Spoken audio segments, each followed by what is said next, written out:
Welcome. So, in the last lecture we had done on how to actually define a LeNet, the very basic model, and then we had seen the different aspects of defining that LeNet and trying to use that for your MNIST digits. So, to give you a recap of what we had done over there was primarily we defined the network, and then we over there went on to what will be the kind of data which gets processed. So, as the images keep on getting processed over there, since the size of the images and the size of the data keeps on changing and varying across the network. So, we also looked into how it was varying, plus on top of that we had also seen what is the total space of the weights. So, what is the total number of weights or parameters which you can keep on tuning over there. Now, that was one major difference which came down from your fully connected layers, because there the output of a particular layer is the same as the total number of neurons in that layer, whereas when you were looking into convolutionals you did see that the output is not dependent on the total number of neurons over there, because that size of the neuron layer which is just within your weights is much smaller, and it just operates via convolution, and that's where the change comes in. Now, here what we are going to do is actually start training down with the LeNet for the MNIST part. So, in the earlier case whatever we had used down in our headers over there was much lesser versions. We did not have any of these things from your optimizations to your we did define this as a variable because we wanted to do a feed forward, but then the optimization toolbox and the data sets and plot functions were not present over there. We hadn't yet actually trained it out. So, this is where we start with the first training, and then this is to get you excited because this is your first CNN which will get trained. So, till now you had trained down your fully connected networks and everything. In the last class you had just learned how to write down your first CNN and do those basic calculations as to what is the total number of parameters which it has to learn, what is the size of the outputs coming down from each zone, what will be the dependency between the input to the output over there, and how that keeps on influencing it out.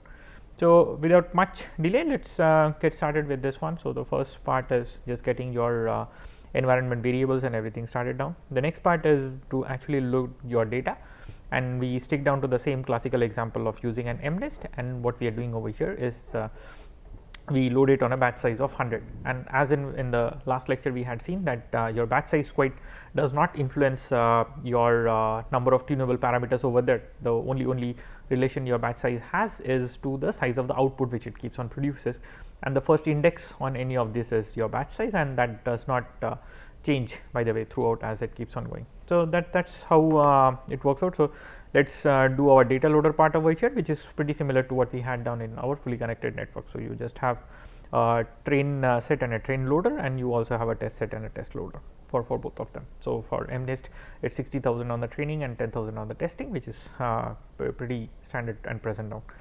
Now comes down this part, which is just the curious part of looking into it. So, I have all my training data set, all the 60,000 of them, and on all the 10,000 of my testing data set loaded down and available to me.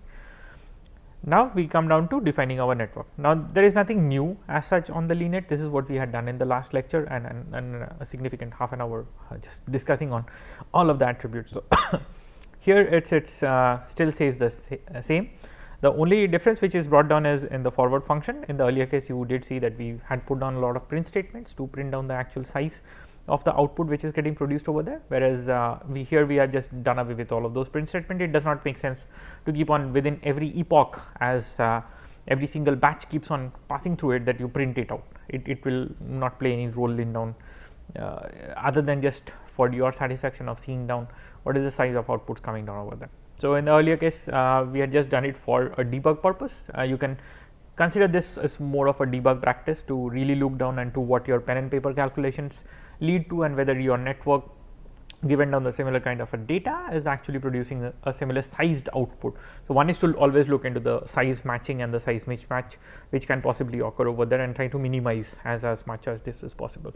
In fact, there shouldn't be any size mismatch, otherwise you will just get a segmentation fault over there, or data mismatch fault. So, as that say if there are more number of data points coming down than the number of neurons available, then it will always throw you an error. So, that's an issue. So, we have just printed it over there. Here you don't need to do any of those things, and then one extra thing which we add down is in the earlier case, since we weren't yet training it out. So, we did not have the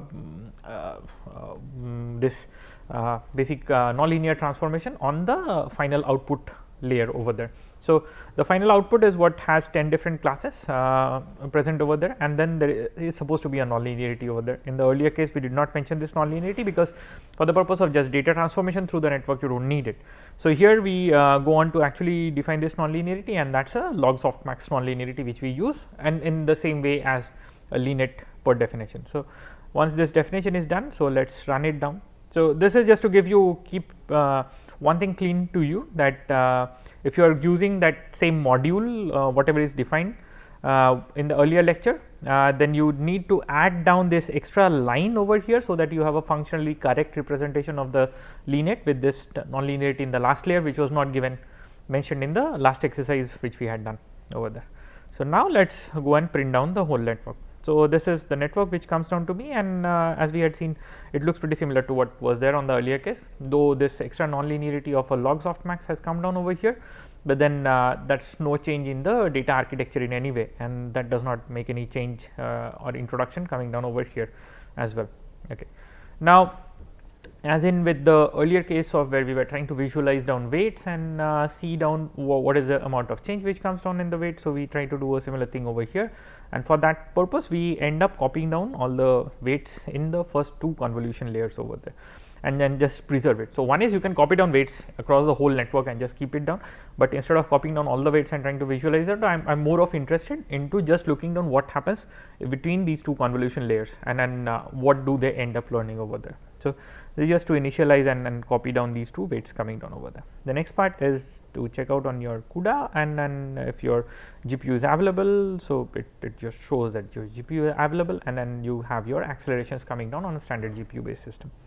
Now comes your next part of it, which is to get started with the training. So, you need to define your loss function or the criterion, and over here, since it is a classification one, so we just make use of negative log likelihood cost function or NLL criterion. And then you have to define your optimizer. So, for optimizations, as we had seen in the earlier case where we were trying to play around with optimizers and different kinds of optimizers and how they come up. So, you had the standard gradient descent or the vanilla gradient descent, you had your stochastic gradient descent, you had your stochastic gradient descent with different momentum factor added, then you had your ADAM or adaptive momentum optimizer. So, and then we did find out that at any given circumstance, your under whatever you were operating it down. So, while your ADAM takes a tad bit longer than trying to do a standard vanilla gradient descent, but ADAM does come down per epoch, though the time consumed is more, but it will take lesser number of epochs actually to come down. And now, the amount of time in total it would take to come down to that error rate as compared if you are comparing an ADAM with a standard vanilla gradient descent, then an ADAM is much faster, and then that is the reason. So, I do often use this term called as a vanilla gradient descent now. It's just a simple colloquial term used within the community, and for the reason that whenever it's a plain and simple as in a vanilla ice cream. So, it's a plain and simple kind of an ice cream which you would typically be getting. So, whenever it's a plain and simple way of using it, we just use that extra term in front of it as vanilla so and so, and it can be either a model or an optimizer or anything, and it's just a common lingo within the community to use, though not an official one. So, please do not stick down to writing it down onto your papers or any kind of a publications which you are putting it down. So, we have the optimizer set down as ADAM based on our prior experiences that it does work out much faster to come down to a convergence. And then we have our network written down over here. Okay. So, within my trainer function, what I have is I set down my total number of iterations, then I have two scratchpad variables created down for my loss and accuracy while I am training. So, what I basically do is while I am training, I am looking at the error or the total loss accumulated per epoch, as well as I put down my test data set to use, and at the end of training an epoch, I look at what is the accuracy achieved by this particular on this test data set at the end of this particular epoch. Okay. Then comes my timer over here, just to look into the time consumed in the total process over there to find out how fast it has actually operated out, and then we start with our trainer function over there. So, within an epoch, what I do over here is typically I have a batch load of things going down. So, I will be doing within a batch or within the train loader, which will just be pushing it down into one batch. Now, within the batch, I just find out if I have my GPU availability, then I will have to convert and typecast all my variables onto a CUDA array, and then I have my or otherwise if it's plain on CPU, then I don't do any kind of a typecasting. And then this was the option of casting it down into a variable or something which can get propagated throughout the network, and the memory optimization happens over there. The next is to zero down all the gradients, and then you do your first part, which is your feed forward or the forward pass function over there.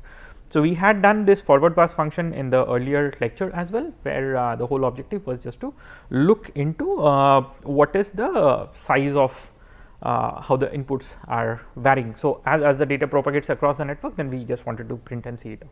So however, here it's an actual forward pass which happens over there, and we are just not going to fool around by looking into the size of the data. There is an actual output which comes from over there after your last layer.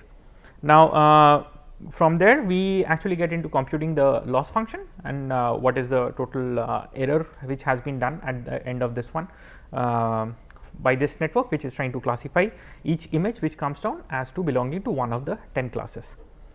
Now once your loss is computed, you need to find your nabla of loss, and that's your loss dot backward, which is gradient of loss computed. Once your gradient of loss is computed down, and then you can have an optimizer one step ahead, or the whole update rule written down over here with just a step. So this is what we had done in the optimizations lectures and courses as well. So from there I get down my running loss or whatever is my loss per batch, and this update happens at the end of every batch. So every batch keeps on getting an update. So 100 samples in one batch which go through it, you find out what's the error, and then you update the weights, and then you keep on continuing this for 600 times, so that so you have 100 samples per batch and 600 such batches, so that would make it 60,000, and that's the total number of samples to be operated on. So at the end of every of this 600 batches, so now you had 60,000 samples which have gone through it. So what you have to do is basically you take the sum of all the loss and then divide it by 60,000. So that gives you an average loss per sample which comes down, and then you just keep on appending this to the end of the string, and you have an array of the length of the total number of epochs over which this learning has gone down. Now once this whole thing has happened down, what I do is actually find out how many of them are correct and how many of them are wrong at the end of each of them. So now typically while this is running down within an epoch, so within each epoch I am also trying to find out that at the end of training of this network on an independent set, which is my testing set, how good does it behave, because this set has not been used for training the network. So none of the weights have changed or anything based on any sample which it sees on the test data set. So that's what I am doing over here within each epoch itself. So here it's just to load down your variables and convert it down onto your CUDA array if it's available, and the loader comes down from your test loader. So your test loader loads again in batches of 100 and all the 10,000 samples present over there. So there will typically be 100 batches which have to go through this one. So it's the same part what you do over there, that you do a feed forward and then just get down your output, and then your final part. So you have your input which is converted down, then you see your outputs, and then you find out what is the predicted value over there. Now the predicted value which comes down is basically which index has the maximum value, or that will be whichever neuron gives you the highest probability coming out of it, and that's the class to which it will be belonging if you are taking a decision. Now here the whole objective is to find out how many of them are correctly classified, and that will give you an accuracy. So that's what typically is done over here, and then you have an accuracy at the end of each epoch itself. Now from there we end up actually getting into the plot part. So there are two plots which we are plotting. The first part of the plot is actually to get into the loss functions plot, and that is what is the total error occurring when you are doing a feed forward and then a back propagation with just the training data set. The second part of it is to do a accuracy plot with your independent test data set, and then look into how much of time it has taken and then print them out. So this is what goes on within my trainer. Okay. So let's just get this one running, and once this, so yeah, so this has been set running over there. Now what I do at the end of it is, let's see how much time it's taking. So it's not taking actually much of a time. So you can see that pretty much within 4 seconds it is going to train down each epoch, and then it starts with a initial accuracy of somewhere around 88.15%, and then it keeps on going, and then quite fast, like around 8th epoch it is already at 96.7%, and then At 10th epoch it's at 97.4%. Now given that, if you remember closely, that we had this autoencoder initialized neural networks which were training down over there, and the accuracy which they were reaching down in the best of the cases was somewhere around 94%, 94-95%, and not more than that. Whereas you get down with this kind of a network within a much lesser amount of time, almost a similar kind of a performance, or even better at 97%, though that's a 3% increase as compared down to just an autoencoder. Though, like, whenever you cross down the 90% border, this whole fight around 1% or 2% does not make much of a difference. If you had an accuracy of say 50% and from there you went up to 53% or even 60%, that's a huge jump which you are doing. So it's more of like relative to where you are standing. When you are at 90%, it's almost you are very close to coming down to a convergence point over there. So however, that's not much to discuss. Now one thing to really remember is that your starting point is 88.1%, 15% accuracy, but that does not mean that it just happened out, because there were 600 times that the weight had actually updated within the network. So by the end of first epoch, that's the reason why you have a decent accuracy coming down at the start of it. So that's what you would be seeing. So your accuracy starts over here and then goes down, goes up all the way up to 97%. Your loss also does fall down significantly, and actually within the first epoch itself, it falls down to a great point. Now, having said all of that, the next part is actually to look down into what happened with all of this training. So what I try to do is, I had already copied down all of my weights earlier. So if you go up, you would be seeing that over here what we had done is, once the network is initialized and you have these randomized weights present, so I have just copied and kept all of these randomized weights over there. And then at the end of these 10 epochs of training, my whole objective is again to copy down these weights of the trained network to see what is the difference and how many of them have changed. So this is a small piece of code which has been written down just to visualize your code, and then this is just by the same kind of a definition as we had used in the earlier case for our autoencoder weight visualizations as well. Now, while in an autoencoder, the weights were basically the total number of connections which were between neurons in one layer to the neurons in the other layer, and then if you had say some 10 neurons in the first layer, which some say for an example, say 28 cross 28 784 neurons which are there in the first layer, and they connect down to say some 100 neurons in the second layer. So you had this mapping that there is a 28 cross 28 weight matrix which connects to each of these neurons, and there are such 10 cross 10 matrices created over there of these weights. Now here it's very different, because now you don't have all the neurons connected down to each and every neuron, but they connect down via a convolutional operator over there. And the size of the convolution operator is basically number of channels on the input side into the kernel size. So for me on the LeNet, if I go up, you would see that my model which is over here. So on my first layer, I basically have one channel. There are 6 such kernels, and each kernel is of size 5 cross 5. So I can pretty much visualize it as a grayscale image of 5 cross 5, and there will be 6 of them, and that's where it comes down over here as well. Okay, so if I run this one down, you would be seeing what comes down over here. So this is for my first convolution layer. I have 6 of my weights which come down 1, 2, 3, 4, 5, 6. Okay, each is a 5 cross 5. So this is the first pixel, 1, 2, 3, 4, 5, 1, 2, 3, 4, 5. So there is 5 cross 5 and 6 of these kernels which are over there. Now this is at the start of the training, when nothing has trained, and it's just randomly initialized weights which you have over here. Now this is at the end of the training, when I have done all of these 10 epochs of training, and within each epoch there have been 600 batches which have updated, each batch of size 100, and then I get down my weights coming down something of this order. So now the interesting part is, you do not typically tend to look into structures and then or some visible kind of a structures within these convolutions quite generally. While if you were comparing this with what had happened down in your autoencoders, then you had more distinct structures, and you need to keep one thing in mind. Over there the structure was much easily visible because it was a 28 cross 28 patch, whereas over here this is just a 5 cross 5 patch. So it's really hard to get down any kind of a visualization coming down over here. But then if you look into the differences, you would see that there has been a gradient kind of a difference change over there. Now if this was training over longer and longer period of time, because if I look down into my curves over here, I see that they haven't yet saturated actually, and then they are still monotonically, so my loss function is monotonically still decreasing. My accuracy over here has still a monotonic tendency of increase over there. So that means that these can still keep on getting trained and come down to a conformal point. So for general purpose, what I would say is that you guys can actually train it down for about 100 or 500 epochs, and then you would see much better structures getting visualized over here, and they would look very much similar to your gradient operators in general, because that's what we have seen down. Now the next part is that if I go to the second convolution layer. So now in the second convolution layer, what comes down is you again have a 5x5 kernel over there, but then there are 6 channels which are present. So it's basically a 6 into 5 into 5. Now it's hard to visualize a 3D matrix over there, and that too, like if I was trying to do it in color, then I would need a RGB 3 different channels, but now there are 6 different channels and there are no ways of standard visualization. So what we do over there is we visualize each channel independently, but for a given kernel.